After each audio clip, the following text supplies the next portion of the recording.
Lumipas at magbago ang panahon. Iisa at nakatatak ang kauna-unahang himpilan sa paghahatid ng serbisyo publiko at balita.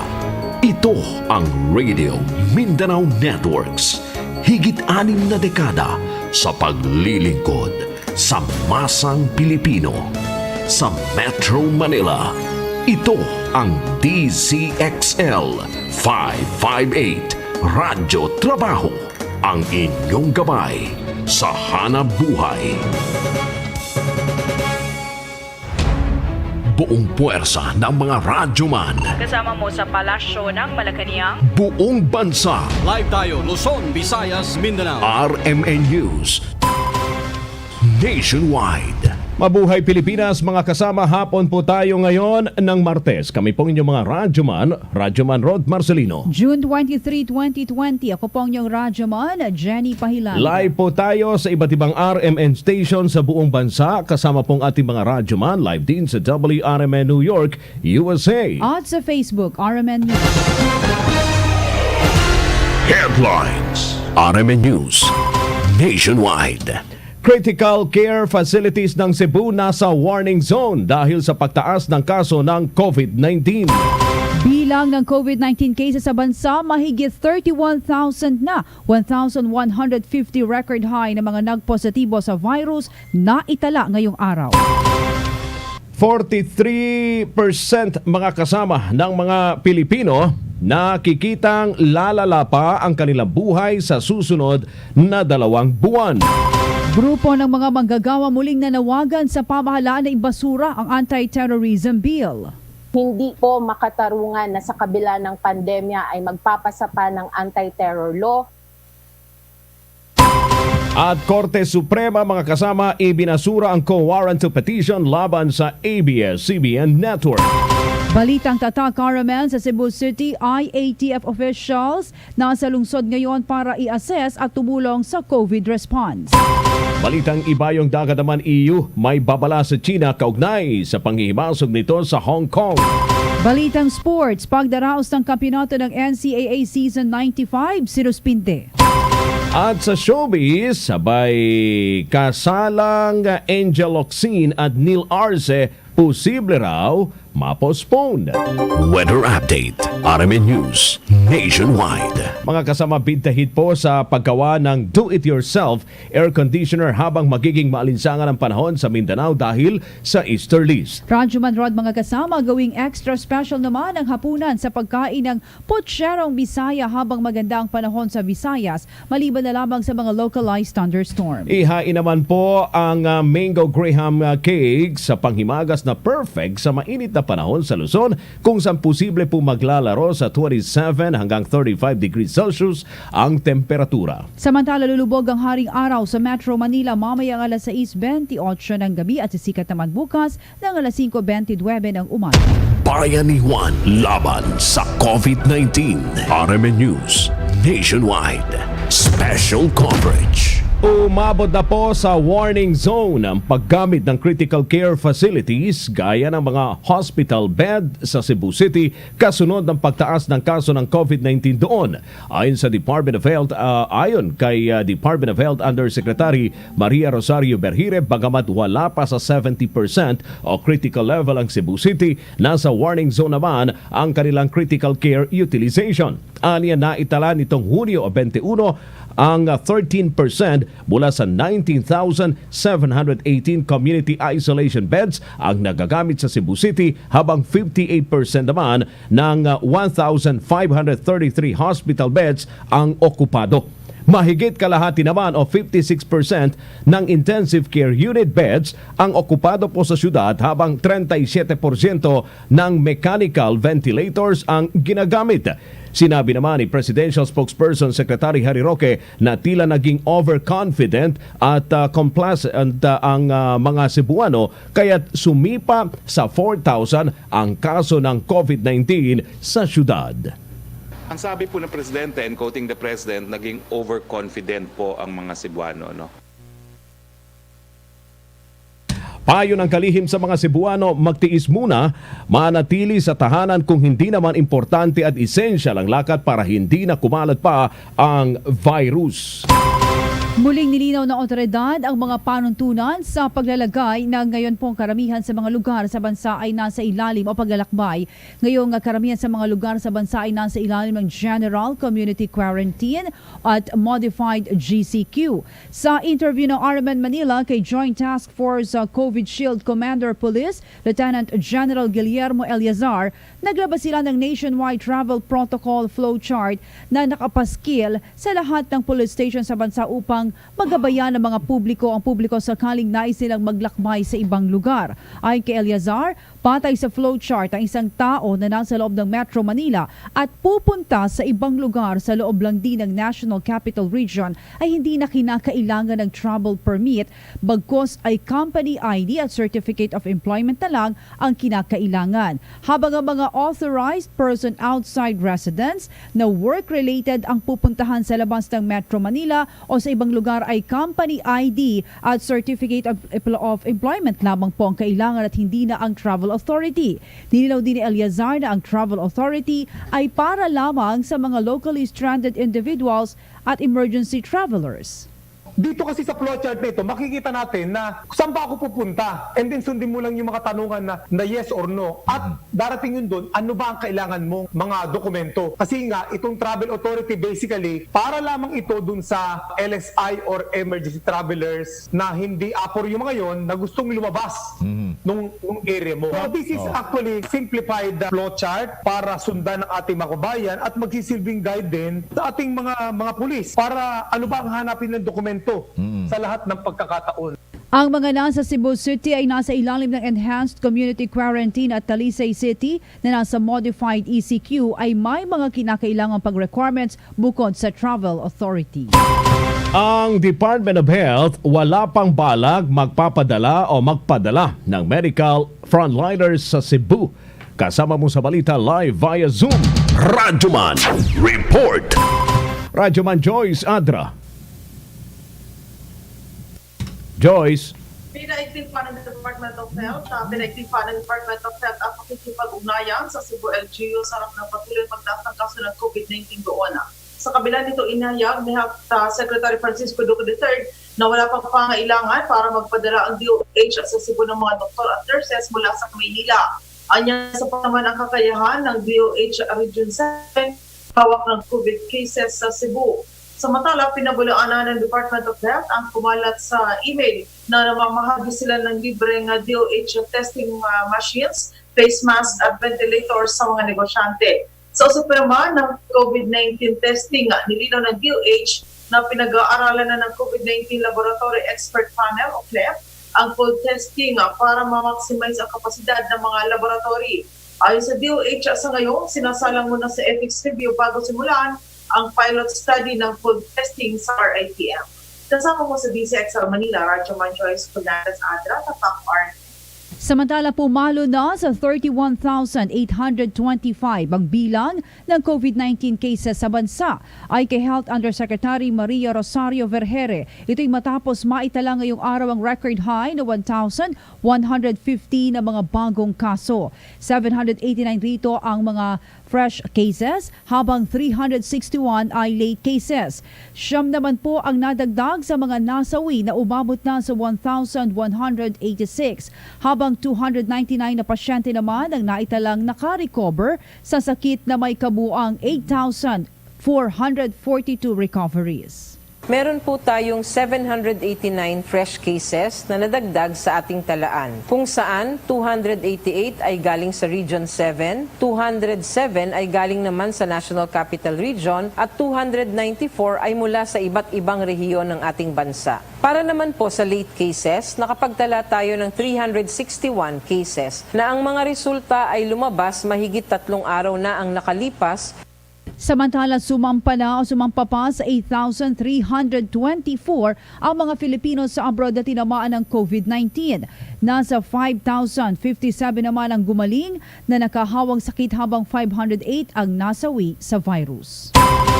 Ang palasyo tiniyag na hindi po makakaapekto sa nagpapatuloy na investigasyon ng Ombudsman ang tila pag-back up ni Pangulong Rodrigo Duterte kay Department of Health Secretary Francisco Duque. Kasama mo sa balita live via Zoom, Radyoman Report. Radyoman Angel Ronquillo. Walang bearing para sa palasyo ang pagpapahayag ng patuloy na tiwala at suporta ni Pangulong Rodrigo Duterte kay Health Secretary Francisco Duque III na kasalukuyang iniimbestigahan ng Office of the Ombudsman. Ayon kay Presidential Spokesperson Secretary Harry Roque, ang sinasabi lamang ni Pangulong Duterte, kampante siya na lahat ng tauhan niya sa gabinete ay mapagkakatiwalaan. Sinabi pa ni Roque na kahit na may ganitong pahayag ang Pangulo, ay tuloy pa rin naman ang investigasyon ng Ombudsman laban kay Duque at ibang opisyal ng DOH sa may mali at mabagal na pagtugon sa COVID-19. Tuloy pa rin ang investigasyon.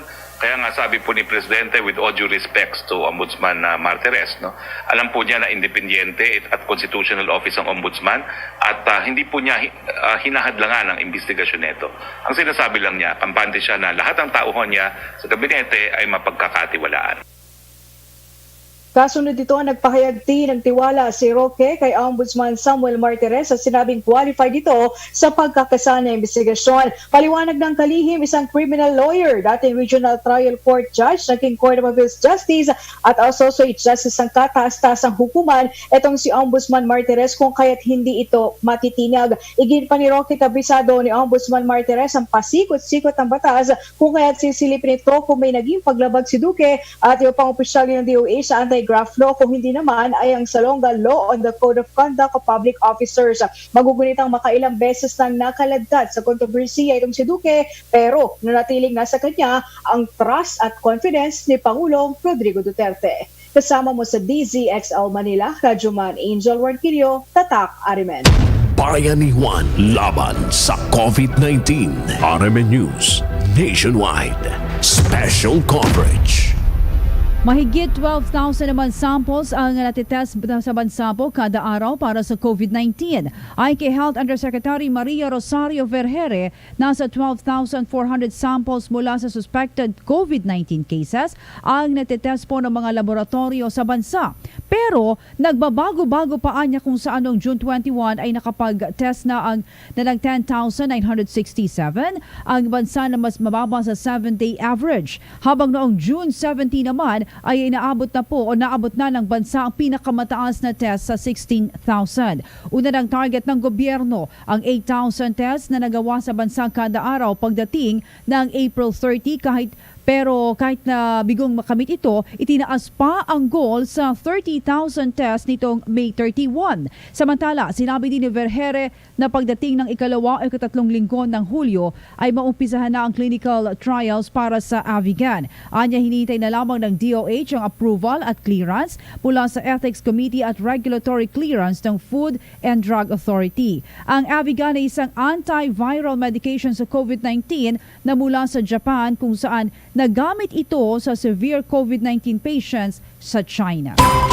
Mga pasyente naman na gumaling sa COVID-19 dyan po sa may San Juan City, umaabot na sa 260. Kasama mo sa balita, Radyoman Report. Radyoman Silvestre Labay.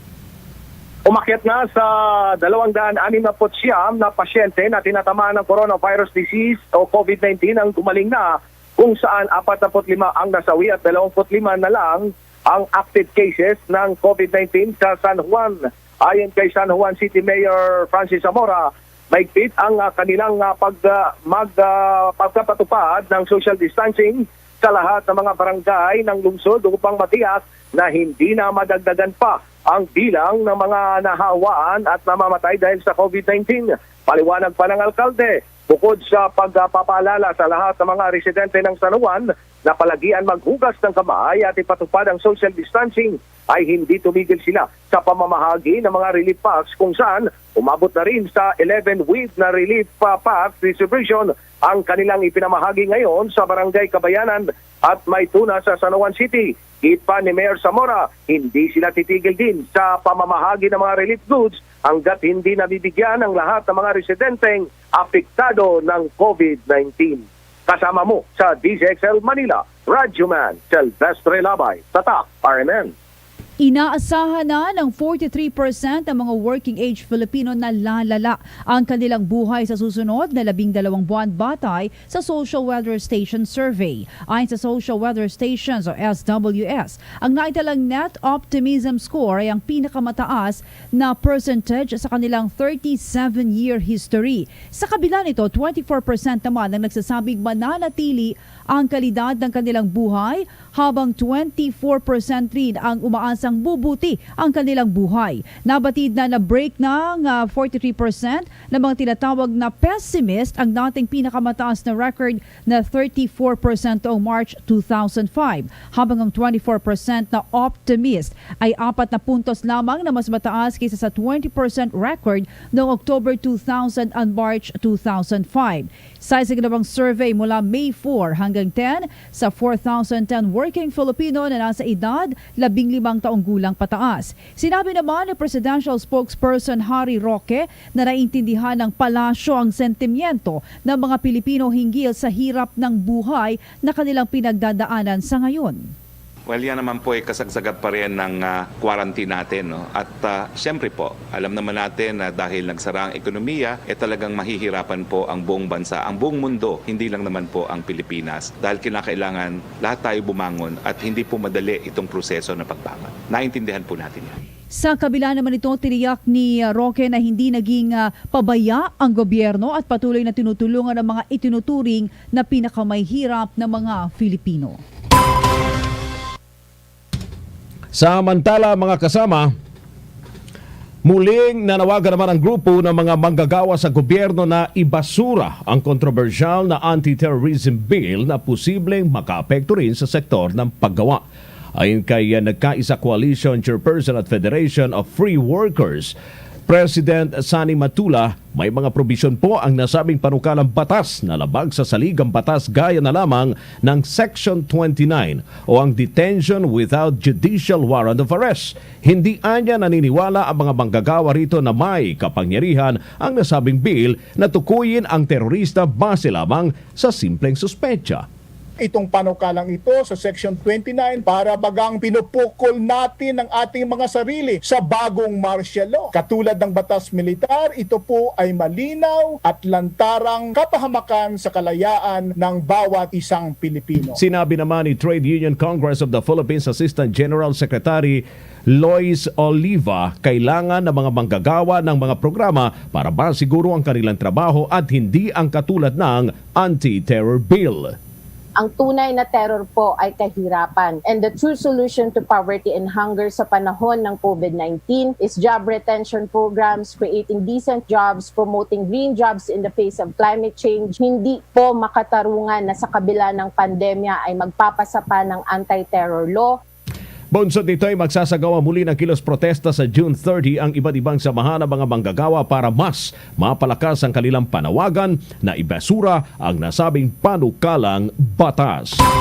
Investigasyon at suspensyon ng Bureau of Internal Revenue memo ukol sa online sellers po isinulong sa Senado live via Zoom. Radyoman Report. Kasama mo sa balita, Radyoman, Grace Mariano.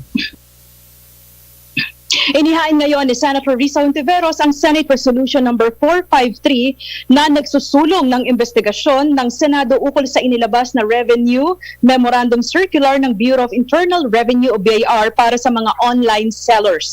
Sa naturang resolusyon na iginit din ni Hontiveros sa BIR na suspendihin ang naturang memo hanggang December 31 ng kasalukuyang taon.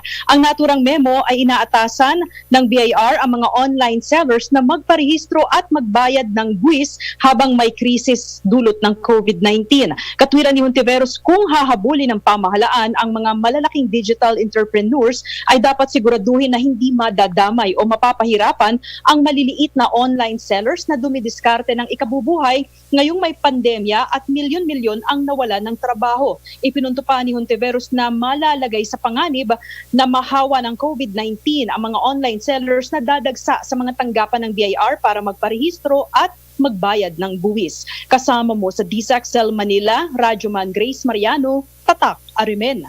Mga kasama sa iba pa pong mga balita, ibinasura naman ng Korte Suprema ang co-warrant to petition ni Solicitor General Jose Calida laban sa ABS-CBN Network. Ayon kay SC spokesperson Brian Keith Hosaka, hindi ito tinanggap ng Korte dahil kasalukuyan pinagdedebatehan ang prangkisa ng nasabing network na napaso pa noong May 2. Matatandang inakusahan ni Calida ang ABS-CBN sa co-warrant to case nito ng highly abusive practices sa operasyon nito na pay-per-view channel sa ABS-CBN TV Plus na hindi otorisado ng National Telecommunications Commission. Maliban dito, ipinupukol rin na paglabag ng nasabing network ang pag-issue nito ng Philippine Depository Receipt sa mga dayuhan na labag sa batas. Samantala, nananatili naman ang co-warrant to petition laban sa ABS-CBN Convergence Inc. Fertilizer scam ng Department of Agriculture pinasisiyasat ng makabayan sa Kamara. Live via Zoom. Radyoman Report. Kasama mo sa balita, Radyoman Conde Batak. Pinasisilip ng Makabayan Block sa Kamara ang pinasok na supply contract ng Department of Agriculture para sa procurement ng pataba sa ilalim ng Rice Resiliency Program. Sa House Resolution number 992, inaatasan ng House Committees on Agriculture and Food at Good Government and Public Accountability na magsagawa ng joint investigation sa napaulat na fertilizer scam sa pagitan ng DA at mga nanalong bidders. Sinasabing overpriced umano ng 271.66 million ang 1.8 billion fertilizer contract ng DA mula sa mga winning bidders na La Filipina Uigonco Corporation at Atlas Fertilizer. Batay kasi sa mga magsasaka sa Tarlac at Nueva Ecija, ang average price ng isang sako ng fertilizer ay 850 lamang, habang sa ibang lalawigan ay mabibili pa ito sa 810 hanggang 830 pesos per bag. Pero ang presyo na kinuha ng DA ay nasa 990 hanggang 1,000 pesos kada sako ng pataba. Nauna namang itinanggi ni Agriculture Secretary William Dar ang fertilizer scam sa ahensya at nilinaw na kasama na sa 1,000 piso na presyo ng kada bag ng pataba ang transport at iba pang bayarin. Pinasisiyasat din ng mga kongresista sa Makabayan ang napabalitang kawalan ng stocks ng fertilizer ng bidder na La Filipina, pero ito pa rin ang nakakuha ng kontrata. Kasama mo sa DZXL Manila, Radyoman Conde Batak, Tatak, RMN. Department of Agriculture nilinaw na wala pong katotohanan na may virus na pumapatay sa mga tilapia at hipon sa Taal at Laguna Lake. Kasama mo sa balita, Radyoman Report. Radyoman Mike Goyagoy. Balikan natin mga kasama si Radyoman Mike Goyagoy. Samantala, abangan po sa aming pagbabalik. Sa Cebu City, IATF officials nasa lungsod ngayon para i-assess at tumulong sa COVID-19 response. At mamaya naman sa RMN Sports, pagdaraos ng kampyonato ng NCAA Season 95, sinuspinde. Magbabalik ang RMN News Nationwide. Ay, buti na lang walang pasok si Alfred at ang mga bata. Maiging nasa loob ng bahay ang aking pamilya para makaiwas sa sakit natin ng virus na yan. Ano ba yan? Puro COVID ang palabas sa TV. Wala na akong lives. Ay, how boring. Boring baka mo? Ang daming pwedeng gawin. Tulad ng pag-e-exercise, paglilinis o pag-organize ng mga gamit, pagbabasa ng mga libro, o paglalaro ng mga indoor games. Tayo mahal, pwede ba tayong mag-loving-loving? Uy! Sorry mahal ha. I'm practicing physical distancing At saka magiging busy ako. Gagawa ako ng vlog. Vlog? Tama ang narinig nyo. And the title would be Ang Maparaan na Nanay 2.0. Protektahan ang pamilya laban sa COVID-19. Manatili sa loob ng bahay para sa ligtas na pamumuhay. Isang paalala mula sa RMN Networks. WHO has been assessing this outbreak around the clock. We have therefore made the assessment that COVID-19 can be characterized as a pandemic. Patuloy ang paglaban, pero hindi mo alam kung nasaan ang kalaban. Tumataas ang bilang ng mga tinatamaan at namamatay. The Department of Health reported new COVID-19 cases. The details of these new cases are currently being validated by our teams. Pero paano ito mapipigilan.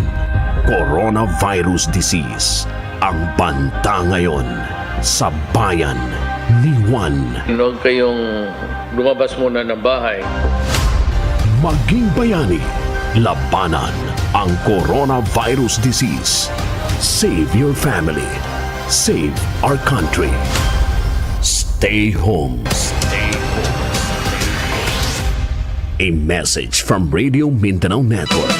Balitang Tatak RMN. Mga kasama, balikan natin si Radyoman Mike Goyagoy. Ang Department of Agriculture nilinaw na wala pong katotohanan na may virus na pumapatay sa tilapia at hipon dyan sa may Taal at Laguna Lake. Radyoman Report. Radyoman Mike Goyagoy. Pinawin ng Department of Agriculture ang pangamba kaugnay ng di umano'y virus na nagiging sanhi ng pagkamatay ng mga tilapia at hipon sa Taal at Laguna Lake. Sa virtual presser sa DA, nilinaw ni Undersecretary Ariel Cayanan na walang outbreak ng sakit sa mga pangisdaan sa naturang mga lawa. Ani Cayanan, ang mga napaulat na fish kill sa Taal at Laguna ay dulot lamang ng kakulangan sa oxygen na dulot ng pagbabago ng temperatura sa tubig. Sa ngayon, anya minomonitor na ng Bureau of Fisheries and Aquatic Resources ang sitwasyon at kinayuhan ng mga nag-aalaga ng tilapia na magpatupad ng biosecurity measures. Binabantayan na rin ng BIFAR ang movement o transportation ng mga tilapia at shrimp fingerlings sa lugar. Kasama sa DZXL Manila, Radyoman Mike Goyagoy Tatak, RMN. Sa Luzon, mga kasama sa Western Pangasinan, 10 pinakabagong recovered patient ng COVID-19 na itala. Radyoman Report. Kasama mo sa balita, Radyoman, Kat Mananga ng IFM Dagupan. Umabot na sa 10 ang bilang ng pinakabagong naitalang recovered patient ng COVID-19 mula sa Western Pangasinan. Ayon sa tala ng DOH, ang mga pasyente ay namamalagi na ngayon sa kanilang mga LGU isolation facilities matapos magnegatibo ang kanilang mga swab test. Ang mga gumaling ay kinabibilangan ng 37 anyos na lalaki mula sa Barangay Tagidin, Mabini, 36 anyos na lalaki mula Poblasyon Bani, edad 53, 54 at 39 anyos naman na kalalakihan mula sa Poblasyon East Agno, 40 anyos na lalaki din sa bandang Anda at 22 anyos na lalaki ng Paitan West Suala, 39 anyos na babae mula sa Poblasyon Sual, 23 anyos na babae ng Shawo-Showis ng Suala at huli ang 45 anyos na babae mula sa Paitan West ng Suala. Sa ngayon, ang mga pasyente na gumaling mula sa sakit ay kailangang tapusin ang kanilang quarantine sa mga itinalagang lugar ng kanilang LGU at aasa na ibibigay na ang mga pangangailangan ng mga ito. Kasama mo mula sa IFM Dagupan, Radyoman Kat Manangan, Tatak, RMN. Sa Cebu City naman, Interagency Task Force officials nasa lungsod po ngayon para i-assess at tumulong sa COVID-19 response. Radyoman Report. Kasama mo sa balita, Radyoman Ken Galinea ng RMN Cebu. Malaki ang tiwala ni Cebu City Mayor Edgardo Labella na malaki ang maitutulong ng Interagency Task Force sa pagtutok nito sa patuloy na pagtaas ng coronavirus disease o COVID-19 sa Cebu City. Nasa Cebu City ngayon ang mga opisyal ng IATF kabilang na si DNR Secretary Roy Simato, DILG Secretary Eduardo Anio at Health Secretary Francisco Duque upang makipagtulungan sa mga local officials sa Cebu City at ma-assess na rin ang COVID response efforts ng lokal na pamahalaan, lalo na sa mga barangay na may pinakamaraming kaso ng COVID-19. Ipinalam din ni Mayor Labella sa mga IATF officials ang ginawang mass testing sa iba't ibang mga barangay matapos bumili ang city government ng RT-PCR test at mga rapid test kit. Ayon kay Labella, dahil sa tagumpay ni Simato na ma-rehabilitate ang Boracay Island at Manila Bay, malaki din ang tiwala nito na may magagawa si Simato at ang IATF sa malaking challenge sa kanya na tulungan ngayon ang Cebu City na masolusyonan ang patuloy na pagtaas sa kaso ng COVID-19 sa lungsod. Kasama mo sa RMN Cebu ang inyong Radyoman Ken Galinea, Tatak, RMN. Sa Mindanao, mga kasama sa Davao City, international flight sa Davao Airport suspendido pa rin. Radyoman Report. Kasama mo sa balita, Radyoman Renz Barbarona ng RMN Davao. Hindi natuloy kahapon ang balik operasyon ng international flight sa F. Bangoy International Airport dito sa Davao City. Ayon kay Davao City Mayor Inday Sara Duterte Carpio, suspendido hanggang buwan ng Hulyo nitong taon ang international flight sa Davao Airport. Sinabi ng alkalde na kahapon sana ang petsa ng balik operasyon ng international flights pero may mga airline companies na nagkansela ng kanilang mga flights. Ito din naman ang kinumpirma ng Civil Aviation Authority of the Philippines o CAAP Davao Airport Manager Rex Obsena, kung saan hindi umano sinabi ng mga airline companies ang rason kung bakit nila kinansela ang kanilang mga flights. Dito sa Davao Airport, iilang destinasyon sa Pilipinas lang din ang may schedule sa domestic flights gaya ng Davao Cebu Davao at Davao Manila Davao. Kasama mo sa DXDC Davao Radyoman Renz Barbarona, Tatak RMN! Business News. RMN News Nationwide. Bumaba ng 1.3% ang Construction Materials Wholesale Price Index ngayong Mayo sa buong National Capital Region. Ayon sa ulat, nasa 1.5% itong Abril, bumaba ito sa 0.2%, mas mababa kaysa sa naitala noong Disyembre 2019 na 1.2%. Samantalang palitan ng piso kontra US dollar 50.07. Balitang Sports. RMN News Nationwide. Pansamantalang sinuspindi po ng National Collegiate Athletic Association ang pagdaraos ng pangkalahatang kampyonato para sa Season 95 dahil sa kakulangan po sa paghahanda sa kontra COVID-19. Balitang Showbiz. RMN News Nationwide. Wala pang final decision ang aktresa si Angel Locsin naman at kanyang fiancé at film producer na si Neil Arce sa posibleng postponement ng kanilang kasal ngayong 2020. Sa ni Angel at Neil, ginukonsideraw nila ang banta ng coronavirus pandemic at ang mga quarantine guidelines na ipinatutupad ng gobyerno bago sila makapagpasya. Dagdag pa nito, hindi raw sila maaring isa publiko ang exact date ng kanilang kasal para na rin sa privacy and security ng kanilang mga bisita. World News. RMN News Nationwide. Nagbabala ang European Union na posibleng kaharapin ng China na mas negatibong epekto ng pangingialam nito sa bagong security law ng Hong Kong. Ayon kay European Commission President Ursula von der Leyen at European Council Chief Charles Michel, nanawagan sila sa China na sundin ito ang kanilang ipinangako sa mga mayayaman o sa mga mamamayan ng Hong Kong na otonomiya at kalayaan. At yan pong kabuuan ng ating mga balita ngayong hapon ng Martes. Kami pong inyong mga Radyoman Rod Marcelino at Radyoman Jenny Pahilanga. Mabuhay Pilipinas! Hatid sa inyo ng buong puwersa ng mga Radyoman. Buong bansa.